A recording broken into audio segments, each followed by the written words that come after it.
भारत। सबसे पहले मैं महासभा के अध्यक्ष को अपनी शुभकामनाएं व्यक्त करना चाहता हूं। महामहिम डेनिस फ्रांसिस और 78वें यूएनजीए के पुनर्निर्माण के विषय को हमारा पूरा समर्थन। विश्वास और वैश्विक एकजुटता को पुनः स्थापित करना। ये हमारी आकांक्षाओं और लक्ष्यों को साझा करने के साथ साथ हमारी उपलब्धियों और चुनौतियों का जायजा लेने का भी अवसर है। और वास्तव में दोनों के संबंध में भारत के पास साझा करने के लिए बहुत कुछ है। राष्ट्रपति महोदय, दुनिया उथल पुथल के असाधारण दौर से गुजर रही है। वैसे भी संरचनात्मक असमानताओं और असमान विकास ने वैश्विक स्तर पर बोझ डाला है। दक्षिण। लेकिन कोविड-19 महामारी के प्रभाव और चल रहे संघर्षों, तनावों और विवादों के नतीजों से तनाव बढ़ गया है।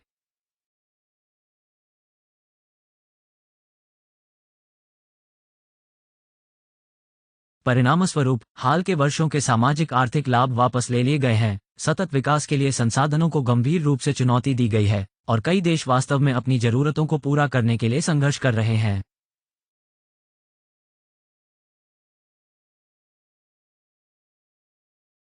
भविष्य की दिशा में आगे बढ़ना आज और भी कठिन प्रतीत होता है। इस समय यह असाधारण जिम्मेदारी की भावना के साथ था कि भारत ने G20 की अध्यक्षता संभाली।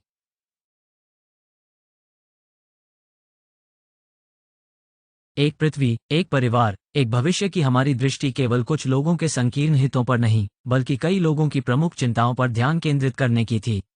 प्रधानमंत्री नरेंद्र मोदी के शब्दों में, यह विभाजन को पाटने, बाधाओं को खत्म करने और सहयोग के बीज बोने के लिए था जो एक ऐसी दुनिया का पोषण करता है जहां एकता कलह पर हावी होती है और जहां साझा नियति अलगाव को ग्रहण करती है।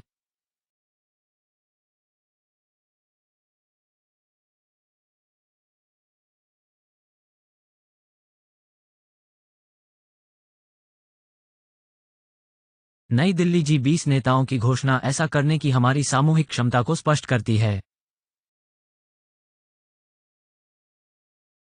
महानुभाव मित्रों, ऐसे समय में जब पूर्व पश्चिम ध्रुवीकरण इतना तीव्र है और उत्तर दक्षिण विभाजन इतना गहरा है, नई दिल्ली शिखर सम्मेलन भी पुष्टि करता है कि कूटनीति और बातचीत ही एकमात्र प्रभावी समाधान है।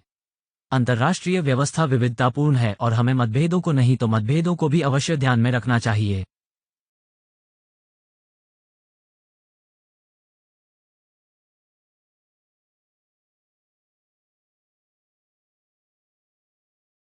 वे दिन खत्म हो गए जब कुछ देश एजेंडा तय करते थे और दूसरों से उसके अनुरूप चलने की उम्मीद करते थे। जैसा कि संयुक्त राष्ट्र स्वयं प्रतीक करता है, सामान्य आधार खोजना एक अनिवार्यता है। दूसरों की बात सुनना और उनके दृष्टिकोण का सम्मान करना, ये कमजोरी नहीं है, ये सहयोग का मूल है। तभी वैश्विक मुद्दों पर सामूहिक प्रयास सफल हो सकेंगे।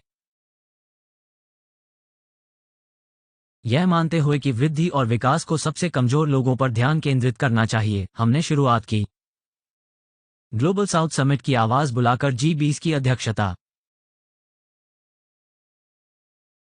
इसने हमें 125 देशों से सीधे सुनने और उनकी चिंताओं को G20 एजेंडे पर रखने में सक्षम बनाया।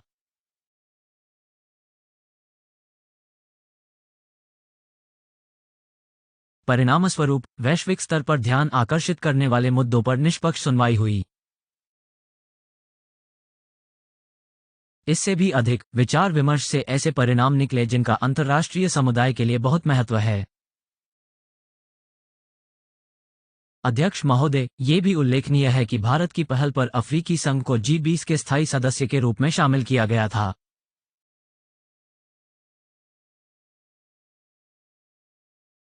ऐसा करके हमने पूरे महाद्वीप को आवाज दी जिसका लंबे समय से हक रहा है। सुधार के इस महत्वपूर्ण कदम से संयुक्त राष्ट्र, जो कि एक बहुत पुराना संगठन है, को भी सुरक्षा परिषद को समसामयिक बनाने के लिए प्रेरित करना चाहिए।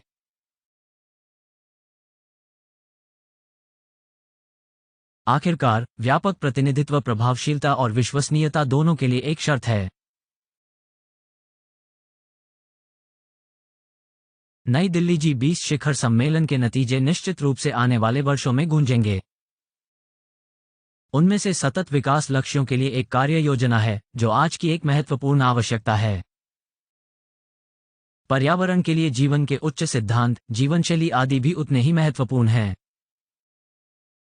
हरित विकास समझौता, क्योंकि वे हमारे ग्रह के भविष्य के प्रति हमारे दृष्टिकोण को आकार देते हैं। एक समावेशी और प्रगतिशील समाज के निर्माण में महिलाओं के नेतृत्व वाले विकास की प्रमुखता के रूप में डिजिटल सार्वजनिक बुनियादी ढांचे की परिवर्तनकारी भूमिका को अंततः मान्यता दी गई है।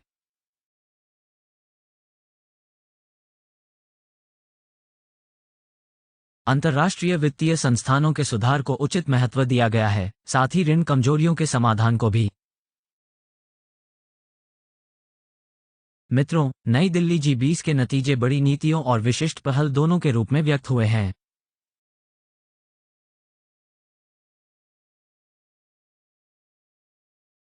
वे कल के लिए शहर बनाने या भ्रष्टाचार से लड़ने, भूख मिटाने या गुणवत्तापूर्ण शिक्षा प्रदान करने, प्लास्टिक प्रदूषण समाप्त करने या समुद्र आधारित अर्थव्यवस्था को संरक्षित करने के बारे में हो सकते हैं।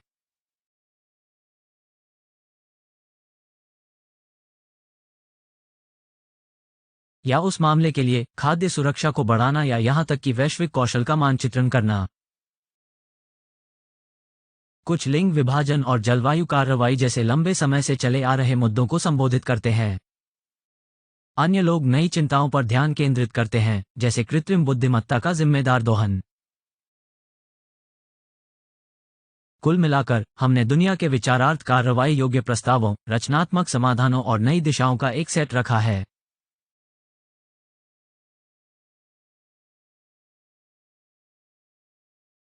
चूंकि हम सामूहिक प्रयासों को प्रोत्साहित करते हैं, भारत भी विविध भागीदारों के साथ सहयोग को बढ़ावा देना चाहता है। गुटनिरपेक्षता के युग से हम अब विश्व मित्र, दुनिया के मित्र के युग में विकसित हो गए हैं।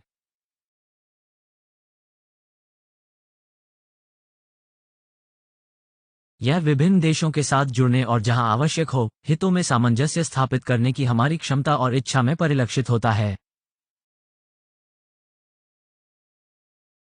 ये क्वाड के तेजी से विकास में दिखाई देता है, एक तंत्र जो आज इंडो पैसिफिक के लिए बहुत प्रासंगिक है। ये स्वतंत्र विचारधारा वाले देशों के समूह ब्रिक्स के विस्तार में भी उतना ही स्पष्ट है। या वास्तव में I2U2 संयोजन का उद्भव। हाल ही में हमने भारत मध्य पूर्व यूरोप आर्थिक गलियारे IMECC के निर्माण की मेजबानी की।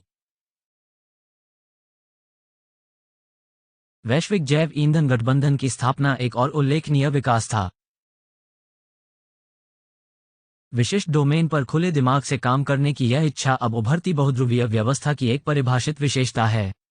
राष्ट्रपति महोदय, सभी राष्ट्र अपने राष्ट्रीय हितों का पालन करते हैं।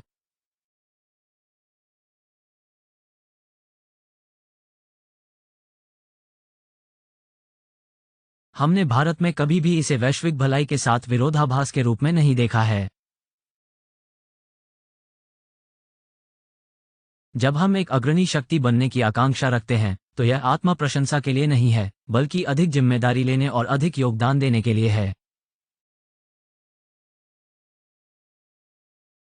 हमने अपने लिए जो लक्ष्य निर्धारित किए हैं, वे हमें उन सभी से अलग बनाएंगे जिनका उत्थान हमसे पहले हुआ था। भारत ने वैक्सीन MY3 पहल के माध्यम से कोविड के दौरान इसका प्रदर्शन किया। हमारे प्रयास, जैसे अंतर्राष्ट्रीय सौर गठबंधन और आपदा प्रतिरोधी गठबंधन, बुनियादी ढांचे को व्यापक समर्थन मिला है। अंतर्राष्ट्रीय बाजरा वर्ष के प्रति हमारा समर्थन आज वैश्विक खाद्य सुरक्षा को बढ़ा रहा है। हमने विभिन्न भौगोलिक क्षेत्रों के 78 देशों के साथ विकास साझेदारियां बनाई हैं, और हम आपदा आपातकालीन स्थितियों में भी प्रथम प्रतिक्रिया करता रहे हैं।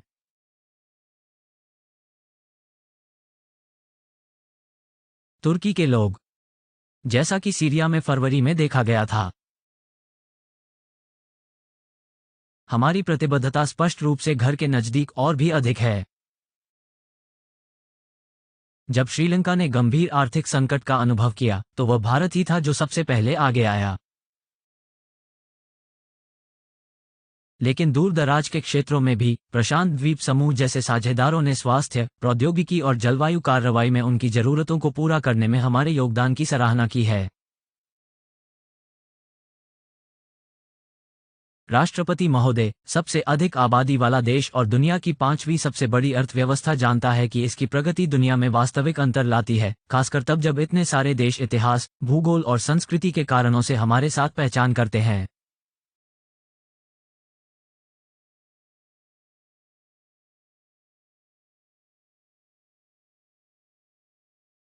वे हमारे अनुभवों का बारीकी से अनुसरण करते हैं और उनकी व्यापक प्रासंगिकता के लिए हमारे समाधानों का मूल्यांकन करते हैं। पिछले सप्ताह संयुक्त राष्ट्र ने एसडीजी हासिल करने की दिशा में प्रगति का आकलन किया।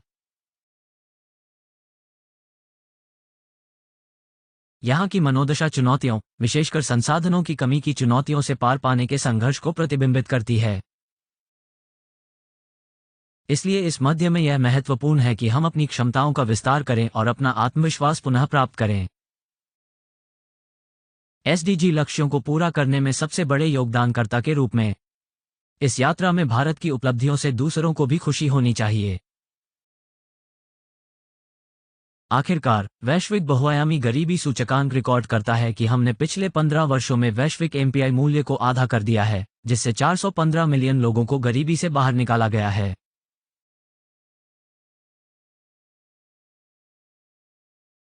वह प्रगति अब वित्तीय समावेशन, भोजन और पोषण, स्वास्थ्य और जल आपूर्ति, साथ ही ऊर्जा और आवास को कवर करने वाली महत्वाकांक्षी सामाजिक आर्थिक पहल के साथ उच्च स्तर पर पहुंच गई है।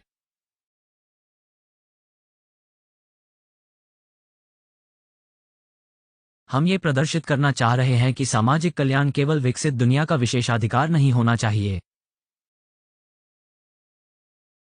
महानुभाव, भारत में चल रहे कार्यक्रम सार्वजनिक वस्तुओं की डिजिटल डिलीवरी की परिवर्तनकारी भूमिका पर प्रकाश डालते हैं। इससे विकास को बढ़ावा मिला है, कार्यकुशलता बढ़ी है और भ्रष्टाचार पर लगाम लगी है।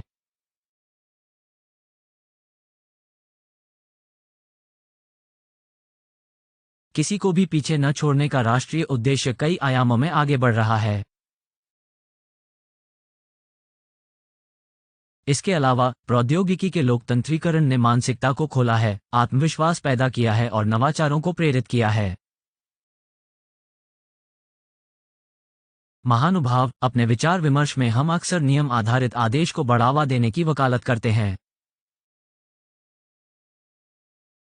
समय समय पर संयुक्त राष्ट्र चार्टर के प्रति सम्मान का आह्वान भी किया जाता है, लेकिन सारी बातचीत के लिए अभी भी कुछ राष्ट्रीय एजेंडा को आकार देते हैं और मानदंडों को परिभाषित करना चाहते हैं।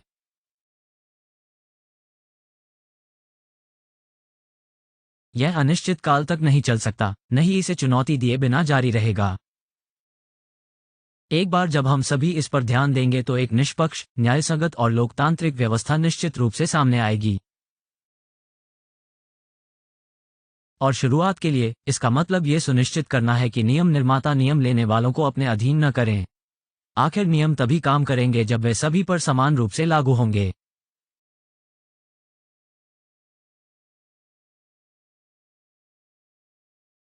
राष्ट्रपति महोदय, हमें वैक्सीन रंगभेद जैसा अन्याय दोबारा नहीं होने देना चाहिए। जलवायु कार्रवाई भी ऐतिहासिक जिम्मेदारियों से बचती नहीं रह सकती। बाजार की शक्ति का उपयोग भोजन और ऊर्जा को जरूरतमंदों से अमीरों तक पहुंचाने के लिए नहीं किया जाना चाहिए।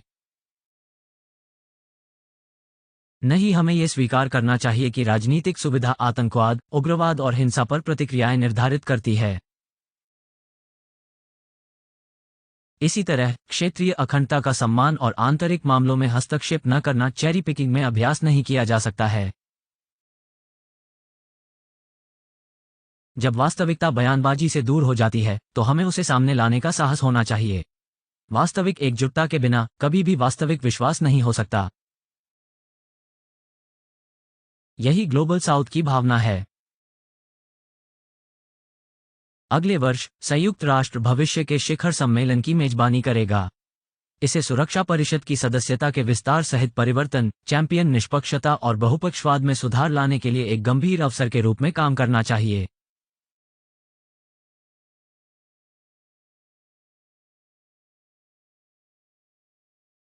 हमें इस दृढ़ विश्वास के साथ वैश्विक चुनौतियों का समाधान करना चाहिए कि हम एक पृथ्वी और एक परिवार हैं और हमारा भविष्य एक है।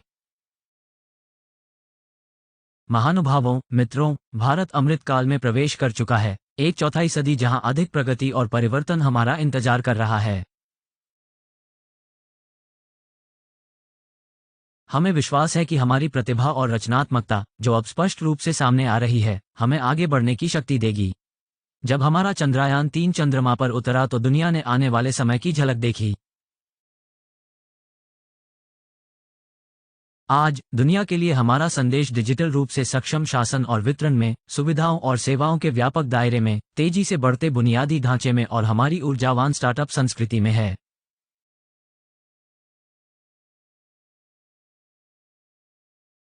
ये कला, योग, कल्याण और जीवनशैली जैसी जीवंत सांस्कृतिक अभिव्यक्तियों में भी दिखाई देता है।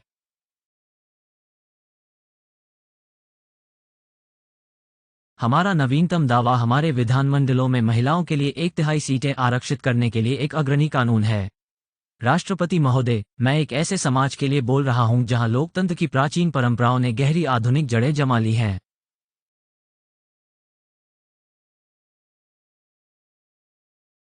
परिणामस्वरूप हमारी सोच, दृष्टिकोण और कार्य अब अधिक जमीनी और प्रामाणिक हैं।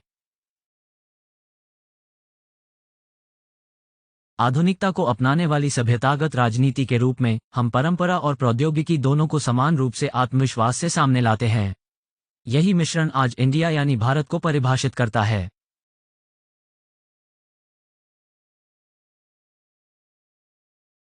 मैं आपको धन्यवाद देता हूं, राष्ट्रपति महोदय। धन्यवाद। आप सभी को धन्यवाद। धन्यवाद। धन्यवाद। धन्यवाद।